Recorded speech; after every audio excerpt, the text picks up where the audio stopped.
ভাই আপনি কেরোসিন দেন না তো আবার? ভাই এগুলা কেরাসিন, এই যে এই দেখেন ভাই, এটি কেরাসিন না, এগুলো তো পানি।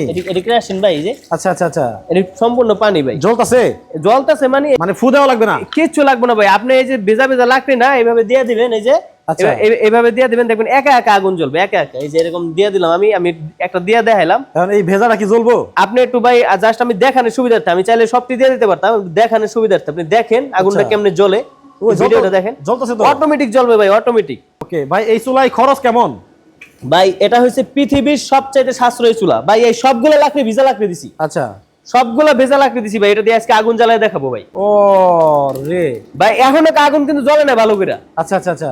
মানে হালকা একটু আগুনের উৎস পাইলে ওইটার দিয়ে আগুন জ্বালায়া টানায়া লাকড়িরে, ভেজা লাকড়িরে টানায়া মনে করেন ফিনিশ করে লাগবো জ্বালায়া। মানে বাসা বাড়িতে যদি ব্যবহার করি আমরা, জি জি জি। তাহলে এই চুলায় প্রতি মাসে কিরকম লাকড়ি লাগবে? ভাই লাকড়ি লাগবে বলতে, আমাদের সাধারণ যে চুলা, মাটির চুলা, গ্রামগঞ্জে আমার দাদা দাদিরা যেটি ব্যবহার করতো, ওই চুলার চেয়ে 80% লাকড়ি সাশ্রয়। আমি তো মনে করেন যে গ্যাসের সিলিন্ডার দিয়ে রান্না করি। জি জি। আমার মাসে 2টা লাগে। মাসে 2টা সিলিন্ডার লাগে? 2টা লাগে। আচ্ছা, আপনার 2টা সিলিন্ডারের দাম কত? 3000 3000। 3000 টাকা? হ্যাঁ। তো 3000 টাকা হলে আপনি যদি শহরে থাকেন, আপনার মাত্র 200 টাকায় সারা মাস রান্না হবে এই চুলায়? এই চুলায়।